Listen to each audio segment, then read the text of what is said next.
The fog was thick, like a heavy blanket dropped across the jungle. Every step Daniel Reeve took was slow and careful. He held his rifle low, finger near the trigger, and his eyes scanned the shadows ahead. It was quiet, too quiet. Even the birds had stopped singing. The mist swirled around his boots as he moved along the narrow path carved through the tall, twisted trees. He hated this part of the planet. The ground was soft, the air always wet, and it smelled like rotting leaves and something sweeter. Something wrong. He'd been sent here alone, a scouting mission for a possible research site. But now he was starting to feel like he wasn't alone. Then he heard it. A sound soft, high-pitched. It wasn't the growl of a predator or the hiss of a jungle beast.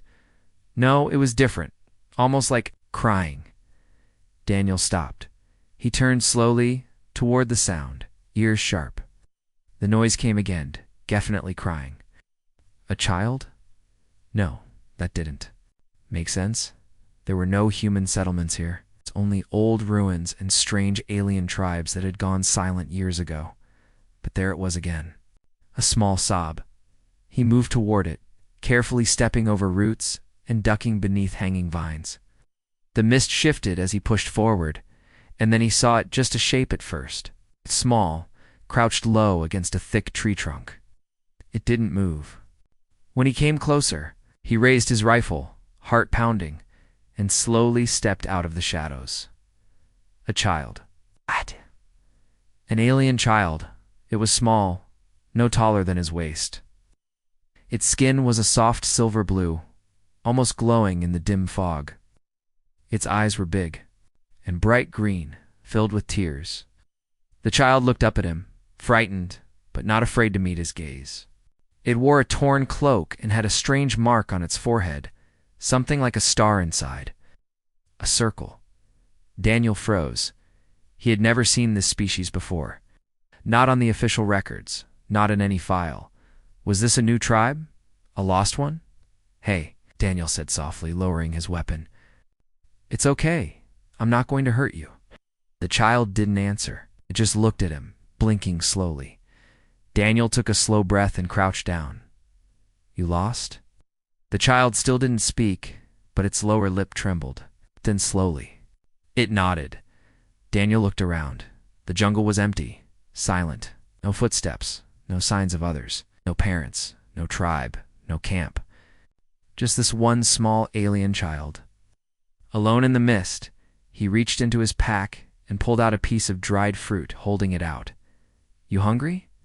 The child sniffled and looked at the food. After a moment, it reached out with 3 thin fingers and took it gently. It ate slowly, watching him the whole time. Daniel sighed. All right, let's find out where you belong. He stood, keeping one hand on his belt in case of danger, and motioned for the child to follow. The child stood, 2 legs shaky, but it walked behind him quietly. They walked for a long time through the jungle. The fog made it hard to see more than a few feet ahead. Every now and then, Daniel looked back to check on the child. It never spoke, never smiled, just followed him like a shadow. Then he began to notice something strange. There were markings on the tree's carvings, deep and fresh. Circles, stars, triangles.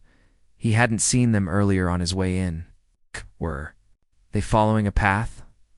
Or being watched? He stopped suddenly. The child bumped into him gently and looked up.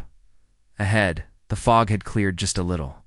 And there, standing in the middle of a clearing, were stone statues. Massive statues. 15, maybe 20 feet tall. They were old and covered in moss, but clearly shaped. They looked human. Daniel stepped into the clearing, stunned. The statues had strong shoulders, square jaws, and even worn armor. They stood in a wide circle, facing inward, like guardians protecting something. But why human statues on an alien world? He walked to the center of the circle. At his feet was a symbol carved into the stone, a triangle with a spiral inside it. The child came beside him and pointed at the symbol. Out, then, at Daniel's chest. He looked down. There, on the strap of his chest plate, was his old military insignia. A triangle and spiral. It's an earth emblem. Daniel slowly knelt and touched the ground. What is this place? Suddenly, the air changed. The fog moved in fast again, thicker than before. The statues began to hum, soft and low. The child took a step back, eyes wide. The symbols on the trees began to glow with faint light. Daniel stood up, rifle raised. What's happening? The jungle didn't answer. But something moved at the edge of the trees. A dark figure stepped out from the mist. Tall and cloaked, its face was hidden behind a bone-white mask. It walked slowly, hands behind its back, calm and silent. Daniel aimed his rifle. Stop right there. The figure didn't stop. It came closer until it was just outside the statue's circle. Then, it raised one hand and pointed at the child. The child stepped behind Daniel, afraid. Daniel raised his voice. If you want the kid, you're going to have to go through me. The masked figure tilted its head. Then it spoke, but not out loud. The voice was inside Daniel's mind. You protect what you do not understand. Good. Daniel's hands tightened. On the rifle. What do you mean? You have passed the first gate? Gate? What gate? But the figure had already turned and walked back into the fog. In seconds, it was gone. The jungle was silent again. The fog began to clear, just a little. The child tugged on Daniel's sleeve and looked up at him with eyes that seemed different. Now, like it had seen everything and understood more than he did, Daniel looked at the statues again. This wasn't just a jungle. It wasn't just a child. This was something bigger, something ancient, and now he was part of it. He took a deep breath and turned back, toward the path. Come on, he said to the child. Let's get you home, if there even is one. But even as they walked, Daniel knew something had changed, and someone was still watching. The fog never fully lifted. It just grew thinner, like it was slowly giving permission for Daniel and the alien child to see where they were going, but only just enough. They walked for hours. The jungle was quiet again. No birds, no insects, no rustling in the trees. Daniel felt like the silence itself was watching him. The child followed closely, never speaking, never making a sound. It just walked with its eyes wide open, sometimes glancing up at Daniel like it was waiting for something. They reached a stone ridge where the path split into 3 narrow trails. One led through a dark valley full of twisted trees. One climbed steeply along the side of a rocky cliff. The third dropped into a sunken swamp covered in green mist. Daniel stopped. The child stood beside him, pointed toward the cliff. You? Sure, Daniel asked. The child nodded once. He studied the cliff path. It looked dangerous, narrow, and slippery. Rocks shifted under his boots as he climbed, but he trusted the child. He didn't know why, but something in him said this child had a purpose. As they moved upward, the wind grew stronger. Vines swung in the air. Strange symbols glowed along the walls beside the path, same as the ones from the trees. Earlier, triangles, spirals, stars, they pulsed with dim blue light like they were alive then. Without warning, the ground shook. A rumbling sound came from above. Look out, Daniel shouted. A massive stone rolled down the cliff toward them. Daniel grabbed the child and leapt to the side, crashing into the rocky wall. The boulder rolled past with a deep roar, barely missing them. He stood quickly, heart racing. You hurt? He asked. The child shook its head, but Daniel saw something strange. It wasn't scared. It looked calm, focused. He glanced up the path. I don't think that was random. They kept climbing. Soon, they reached a flat platform carved into the rock. There were old metal panels here, half covered in vines. In the middle stood a small, rectangular console. Symbols glowed on its surface. The child walked straight toward it and pressed its hand to the center. The console lit up. A low hum filled the air. The vines pulled back on their own, like responding to a command. Daniel stepped closer. The metal panels began to shift. A platform rose from the ground, round with 3 tall stone pillars around it. On each pillar, a screen flickered to life. On the first screen, a giant snake-like beast attacking a village, On the second, a falling spacecraft about to crash into civilians. On the third, a war zone with two sides fighting, civilians in the middle. Then a voice spoke cold, clear, and not human. Choose one. You can only stop one. Daniel froze. What is this? The child looked up at him. It didn't speak, but its eyes told him this was the next test. Daniel stared at the three options. He couldn't save them all. His mind raced. The falling ship would cause a massive explosion. The snake could kill dozens. The war zone. Children were crying, caught in the crossfire. He clenched his fists. Damn it. Then he made his choice. He pointed to the war zone. Save the civilians there. The platform shook. The other two screens faded to black. A soft chime echoed. Through the jungle, the child looked at him with something new in its eyes. Something almost like pride. The console powered down. The trail behind the platform opened, revealing a stone bridge over a wide gap. Daniel let out a breath. That wasn't just a simulation, he said quietly. They're watching how I think, what I value. They crossed the bridge. On the other side, the jungle changed again. As the air was warmer, the light brighter, a strange floating lights hovered above flowers that glowed with soft colors. Daniel slowed down. It was peaceful here. Too peaceful. Then he heard it. Voices, not words, but feelings. Whispering through the trees, he turned. The trees had moved. They weren't just trees. They were machines. Their bark cracked open to reveal glowing circuits. Their roots shifted like legs. The entire jungle was alive, and it was forming a path. Guiding them, Daniel gripped his weapon, uneasy. Is this another test? The child looked at him and nodded again. So they walked. The path led to a pool of water, clear, deep, and completely still. At the edge of the pool stood a tall stone figure holding a staff. It wasn't human. It had 4 arms and a face like a mask, but its presence felt old. Sacred. The child stepped forward and bowed. The stone figure's eyes lit up. It spoke in a voice that echoed through the air like wind inside a cave. You face the trials of intention. You have chosen mercy over victory, protection over pride. But only the worthy will reach the heart of the jungle. Daniel stepped forward. I didn't come here to be tested. I just found a lost child, the figure replied. And yet still, you walked the path. Still you chose to act. That is the first step of a leader. The pool lit up. Visions danced across its surface, glimpses of other humans in history. Great ones, lost ones, some he recognized. Soldiers, scientists. A few he couldn't believe. One looked like his grandfather. Another looked exactly like him, but older. His heart pounded. What is this? Memories, the voice said. Of those who were tested before, few passed, fewer survived. The pool went dark again. Then the stone figure lowered its staff. The next path opens now. But beware.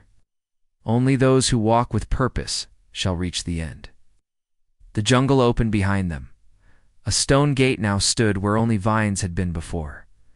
Daniel turned to the child. I don't know what this all means, but I'm not leaving you. The child touched his arm gently. Then they walked through the gate.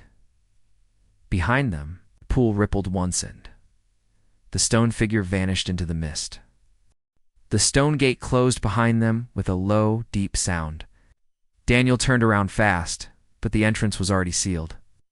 No way back, only forward.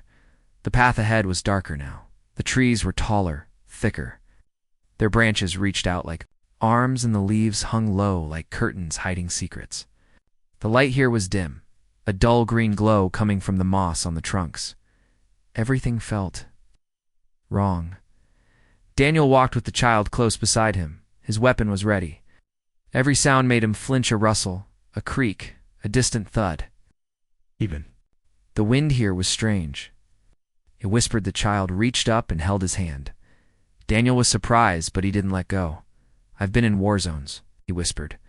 But this place is alive. They moved slowly, watching every step.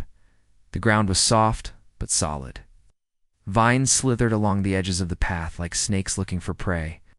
The deeper they went, the more the air changed. It grew heavier, full of moisture and something like electricity. Then Daniel stopped. Something was watching them. He could feel it. He looked up into the trees. Red dots. Dozens of them. Tiny, blinking lights like eyes. They didn't move. They just stared. From high above, quiet and still. At first, Daniel thought they were sensors, maybe surveillance drones. But then one blinked on, moved. Not a camera, a creature. Daniel raised his rifle from the shadows above. Shape dropped down, a long, thin body covered in black skin and armor. It landed without a sound, crouched low. Its head was round, with 6 red eyes and no mouth. More dropped down behind it. Daniel counted at least 10. "Get behind me," told the child. The creatures didn't rush. They didn't growl. They just circled slowly like wolves, watching, calculating. Daniel aimed, his heart pounding. Then the first creature stepped forward. It didn't attack. Instead, it raised one long arm and pointed not at Daniel, but at the child. The child stepped out from behind him. Daniel grabbed its shoulder. "What are you doing?" But the child gently pushed his hand away and took another step forward. The lead creature lowered its arm, then it knelt. Daniel blinked. The others knelt. The jungle fell into silence. The child looked at them with calm, glowing eyes. It raised both hands, palms open, and slowly waved them outward. A soft green light flowed from its fingers. The creatures stood again, slowly, and backed away into the trees, one by one. Their red eyes disappeared, like candles going out. Daniel stared at the child. "You controlled them?" The child didn't answer. It just turned and walked forward. Daniel followed, confused, cautious. After several minutes, they reached a massive tree. It stood taller than anything else around them, wide as a small building. At its base was an entrance carved perfectly into the trunk. Strange symbols lined the edges. Daniel couldn't read them, but something in his gut said this place was important. The child stepped inside. Daniel hesitated, then followed. Inside, the air was dry and warm. Glowing vines lit the walls in patterns. At the center of the chamber stood a figure. Not a creature this time. A person, tall, robed, wearing a silver mask that covered the entire face. The same one Daniel saw in the fog. The masked figure turned to face him. Daniel aimed his rifle. The figure raised a hand calmly. "No need for that," said not out loud, but inside Daniel's mind again. "You're the one from before," Daniel said. "Yes," the figure replied. "You have passed the second trial. Strength without cruelty. Protection without fear. You did not fight the Guardians. You showed trust. Matters." "I didn't choose trust," Daniel said. "The child did." The figure nodded. "Exactly." Daniel lowered his weapon just slightly. "What is this place? Who are you?" The masked figure stepped closer. "I am called Seer Yalorn. I watch the trials. I guide the path of flame." "Flame?" Daniel asked. "Oh, what path? What trials?" "I didn't ask to be tested." Yalorn pointed at the child. "You did not need to. The child chose you. That is how it works." Daniel shook his head. "Chose me for what?" Yalorn stepped aside, revealing a glowing table behind him.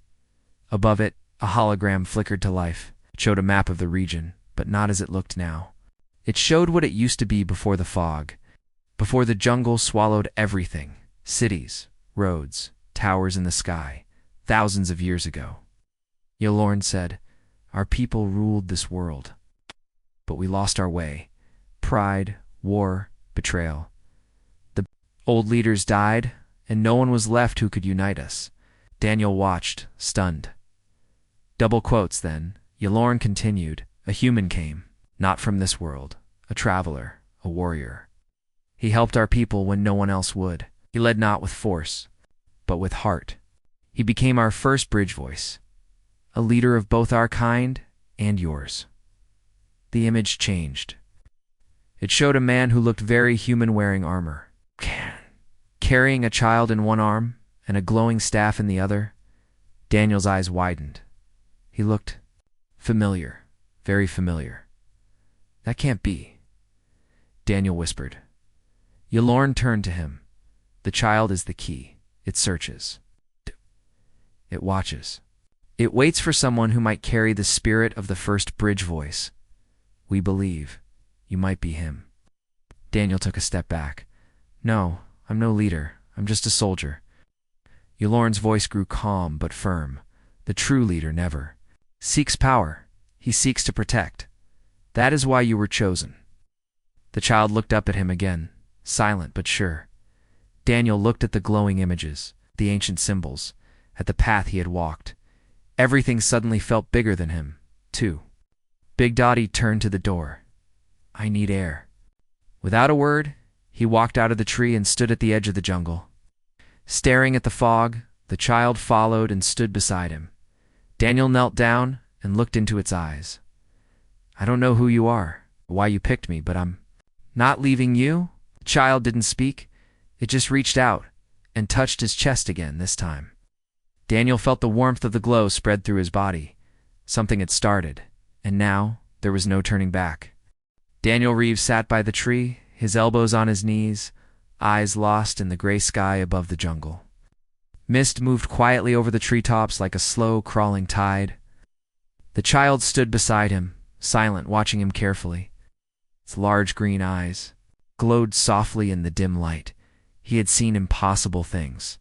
Creatures with glowing eyes, machines hidden in vines, ancient statues shaped like humans. And now a voice inside his head was telling him that he was being tested. For leadership, for something bigger than war or science or survival. I never wanted this, Daniel whispered. I just wanted to bring you home. The child tilted its head. Footsteps broke the silence behind him, soft but sure. Daniel stood and turned. Out. The masked figure-seer, Yulorn, stepped out from the mist beneath the massive tree canopy. He moved slowly, hands folded in front of him, the silver mask reflecting the light of the jungle. I told you, Yulorn said, his voice echoing in Daniel's mind. You were chosen. Daniel raised his hands in frustration. Chosen for what? I don't even know who you people are. You say this child picks leaders? What if I fail? What if I already failed and don't even know it? Yulorn stopped a few feet away. There is no failure, he said. Only the truth. And the truth is already inside you.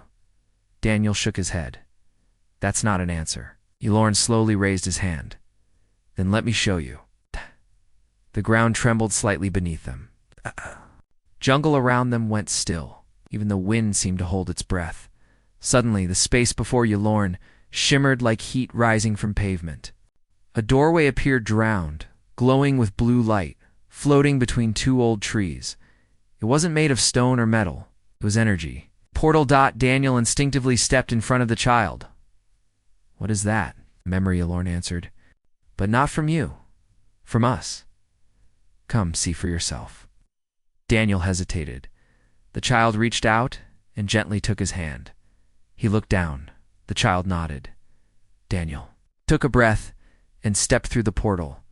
Instantly the world changed.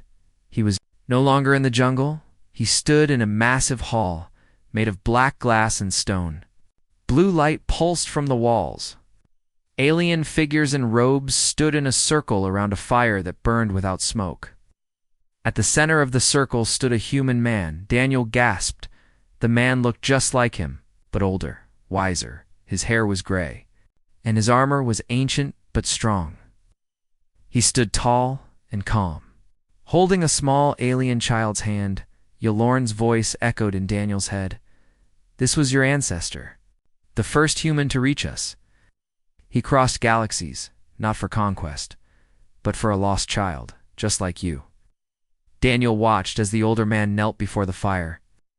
The alien elders spoke in many voices. Some were angry, some were afraid. But the child beside him stepped forward and spoke softly.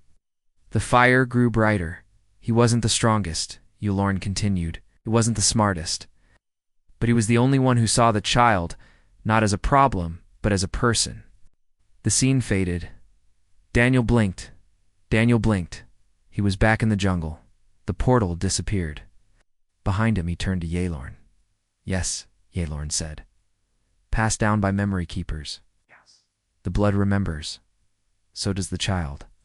Daniel looked at the child again. It stared at him as if it already knew all of this, as if it had been waiting for him.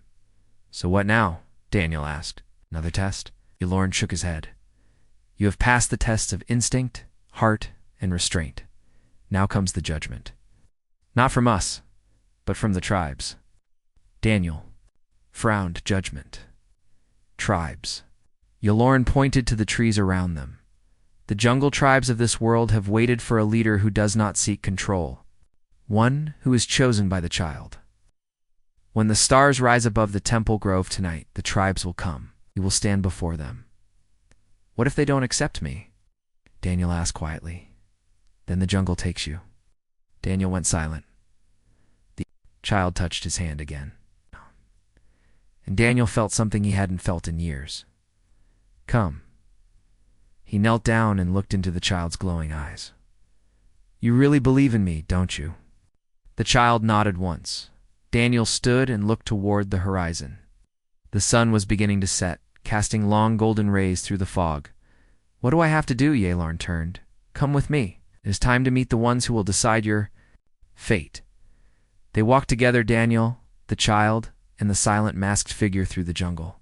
The path was different now. It opened like a living road, vines pulling back, trees straightening as if making room for their passage.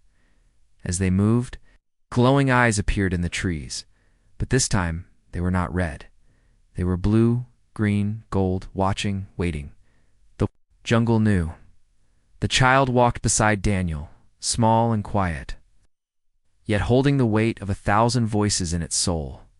They reached the edge of a great open field just as night began to fall. In the center stood a huge stone platform shaped like a circle, surrounded by torches that lit themselves as the trio arrived. Shadows moved in the darkness beyond. Figures began to appear, tall and short, armored and robed, walking and floating. The tribes had come. Hundreds of alien eyes turned to Daniel. He stepped forward with the child. His voice was low. Steady.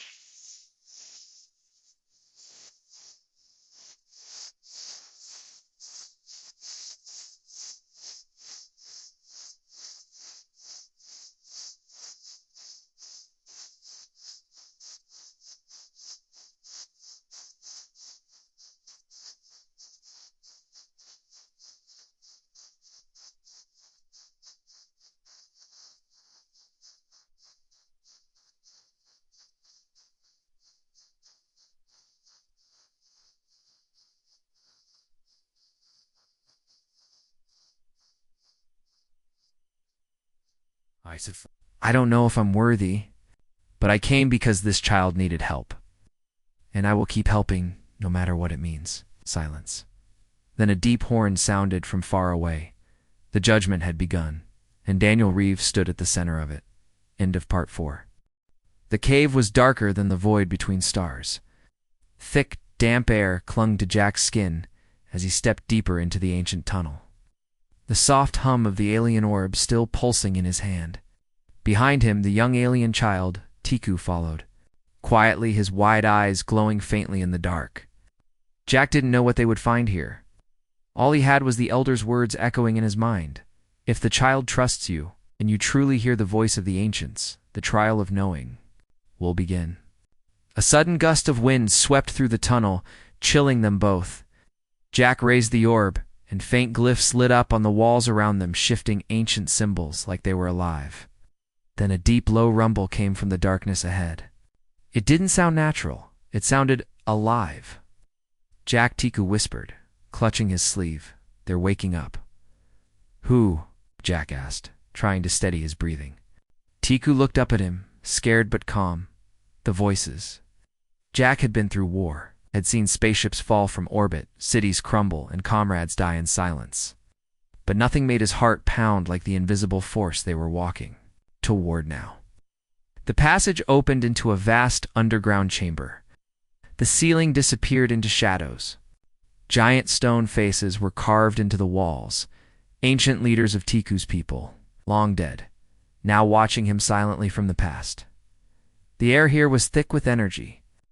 Jack felt his skin tingle. Then the orb floated from his hand, rising into the air and hovering at the center of the room. It began to spin slowly, glowing brighter, symbols spiraling around it in a dizzying dance. Tiku stepped forward without fear, placing his tiny hand over his heart. "I am Tiku," he said. "Clearly, I have returned." The room trembled. Jack stumbled backward as voices boomed from every direction. Not yelling, not angry, just ancient. "You are not alone. You have brought the outsider. He must listen." Jack's ears rang. I wasn't sure if the voices were real or inside his mind. He dropped to one knee, clutching his skull. "Stop it," Jack gasped. "What is this?" Tiku turned to him. "They want to know if you're ready." "Ready for what?" "To hear them, to carry the burden." The orb spun faster. A beam of light shot from it, surrounding Jack completely. Suddenly, the darkness was gone.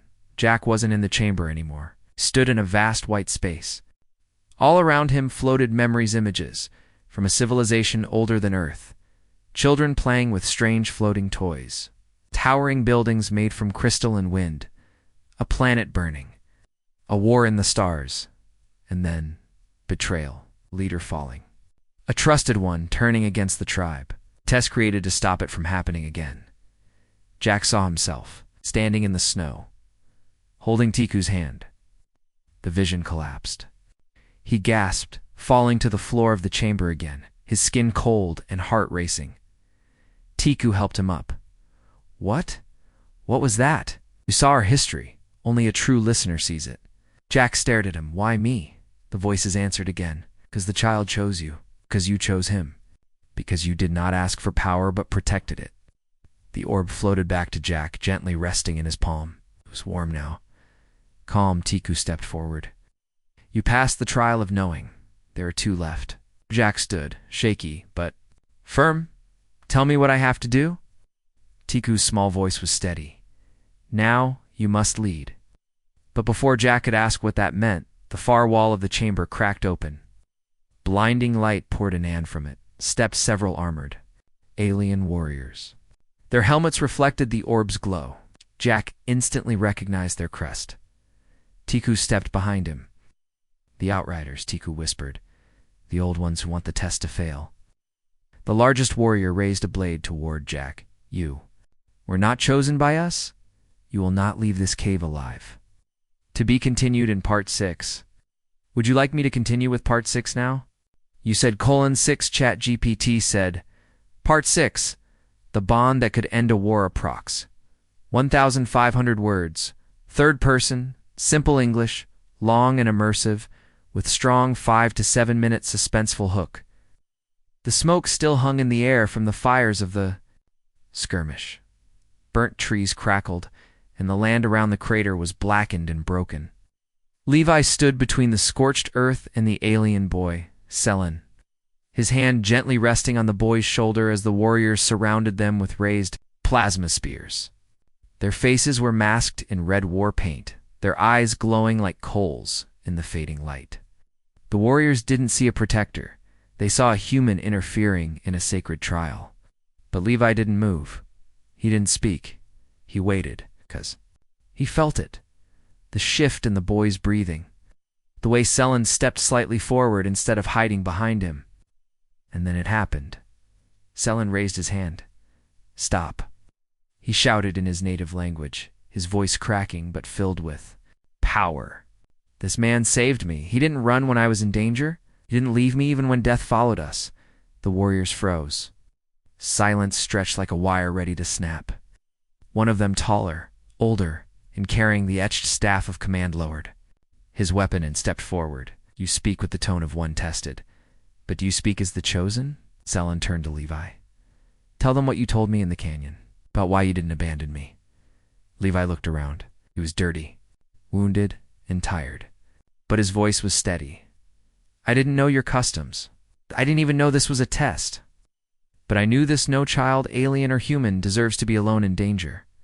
I stayed because I couldn't imagine leaving him behind. Elder's eyes narrowed, studying every line on Levi's face. You acted as one of our kind, without being told, without reward.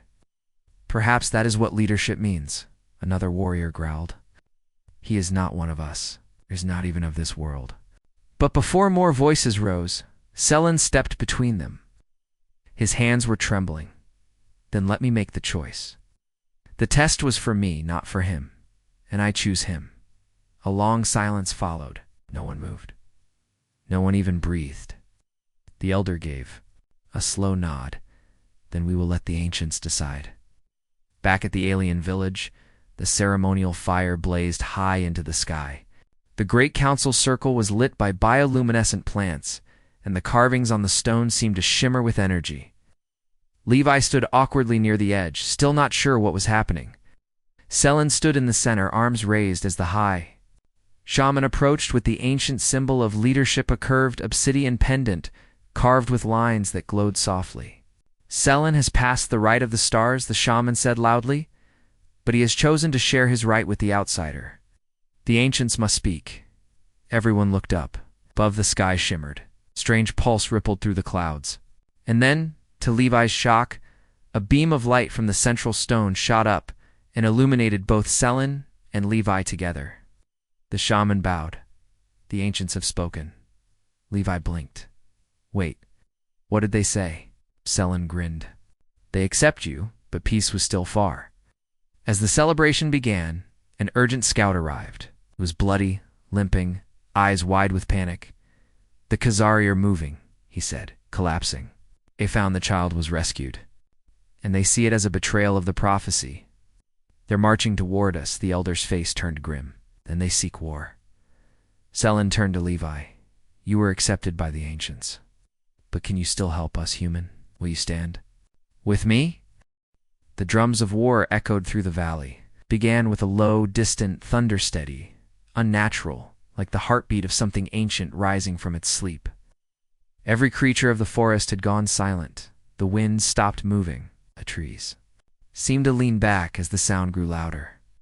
Levi stood on the high ridge beside Selen, looking down at the black tide of warriors approaching. The Khazari were no longer hiding their intentions. Their war banners rose into the air-long white skins painted with red spirals and the head of the horned serpent. Selen whispered, They won't negotiate. Not anymore. They think I've broken the prophecy by trusting you. Levi's jaw tightened. Then we break their idea of prophecy. We show them something stronger choice. Down below, the defensive lines were being formed. Alien warriors with metallic armor and energy shields took position. Old defenses built generations. Ghost stone throwers, sonic turrets, glowing towers, powered up for the first time in decades. But Levi could see the fear behind their movements. They weren't ready for a full war, and neither was Selen. Later, in the strategy tent, lit by hanging crystal lights, the council argued, We must strike first. One elder growled. No, we wait. The Khazari want us to panic. They won't stop until the boy is taken. The human brought this on us. Selen stood in the middle, breathing heavily, trying to speak, but his voice kept getting drowned out. Forward, enough, he shouted. His voice wasn't loud, but it was clear. Everyone turned to him. He looked at Selen. Tell them. What did you see in the ruins before we escaped? Selen nodded. There was a second prophecy. One they didn't speak of. A hidden one.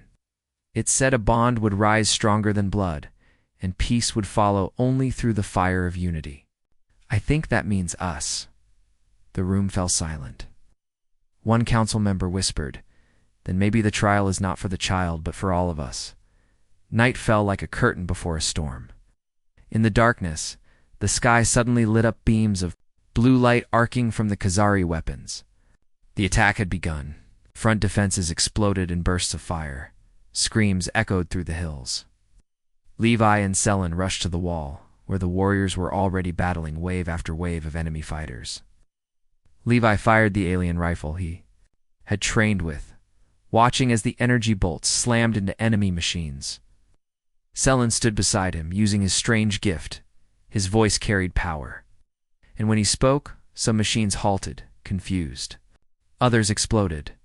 But then something massive moved from the trees. A Kesari war beast. It was the size of a house, its armored body glowing with blue veins.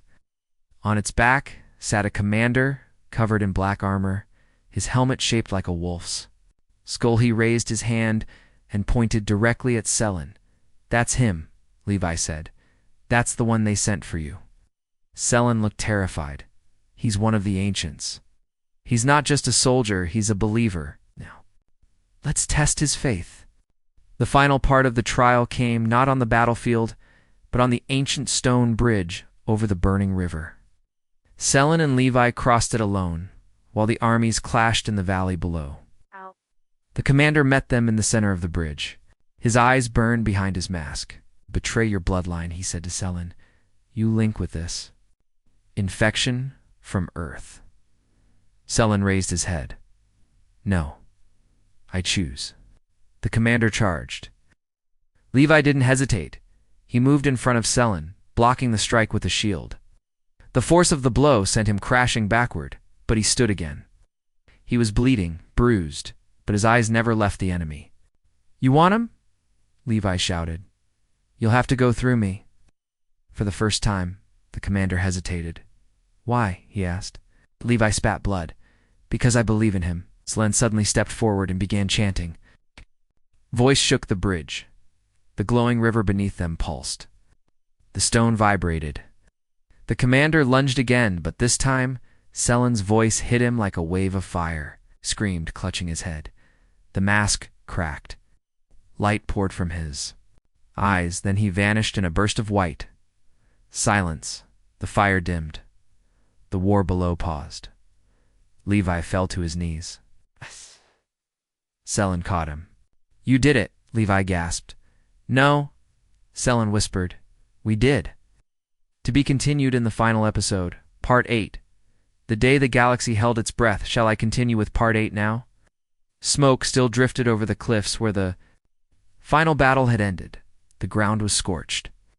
Trees had been torn from their roots. Craters marked where fire had fallen from alien skycraft. And yet the silence afterward was deeper than any storm. Jesse stood in the heart of the ruined battlefield, his armor torn, his hands shaking, his face streaked with ash and blood, not all of it his. Beside him, little Kale stood in silence. The child's eyes glowed with quiet power, now fully awakened. Kale's role was no longer hidden. He was the sacred link between the past and the future of the Mirawan, and Jesse. Jesse had passed every trial without even knowing he was being tested. But he hadn't won the battle alone. Around him, wounded Mirawan warriors knelt before him. Even Rasha, once his fiercest doubter, lowered her head. The council was broken. Their arrogance had nearly doomed the planet. Their defenses had failed. No. The invaders, the Selnari, had come to claim what they believed was theirs. But Jesse had stood in the gap. Not because he wanted glory, not because he sought leadership, but because no one else would. He had protected the child. Again and again. And betrayal had come from within the village. When the Selnari launched their deadly assault, when the last line of warriors had fallen, Jesse had chosen to fight alone, even when death felt certain. That choice had changed everything. High Elder Moran, bloodied but alive, stepped forward with the last of the ancient ceremonial stones. His voice cracked through the eerie. "Quiet, Earthborn Jesse. Your heart has shown strength. Your hands have shown mercy. You never asked to lead, but you became what we needed most." Jesse looked at him, exhausted. "I'm just a man. I didn't come here to rule. I just couldn't leave a kid behind." The old alien smiled. "That's exactly why you were chosen." The crowd stirred.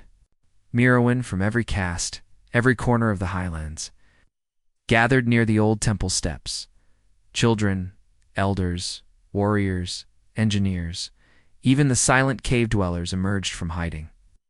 They had all seen what Jesse had done, not for reward, not for recognition, but because it was right. Kale stepped forward and held Jesse's hand.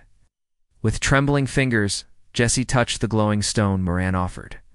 Light spread instantly across the cracked temple walls. It pulsed like a heartbeat. The ancient AI systems buried deep below the village awoke, reacting to his presence. Symbols lit up, symbols only the Chosen One could trigger.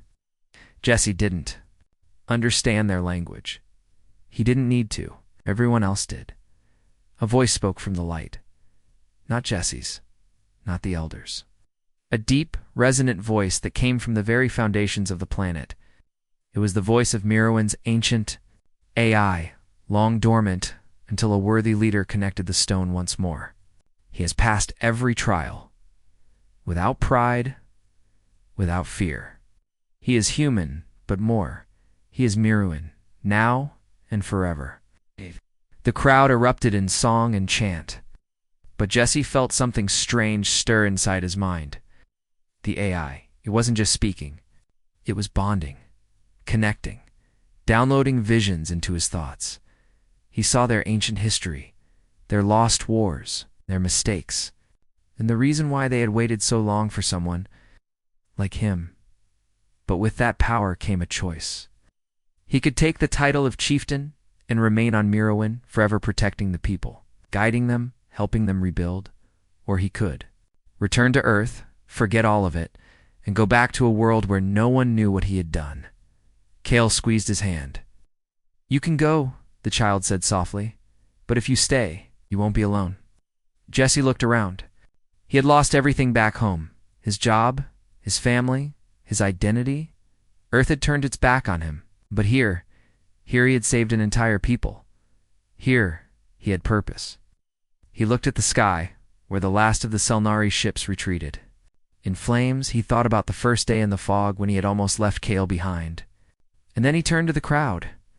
"I'll stay," Jesse said quietly, "but not as your ruler, not as a chieftain. I'll stay as your protector, as your brother." Morin bowed. Then the Meerwin rise again, the cliffs as night fell, great lights shimmered in the sky, an aurora born from the energy pulsing through the temple. It was a sign, a beginning. The new age of Meerwin had begun. Led by a human who never asked for the throne, just returned a lost child home, and saved a world in the process.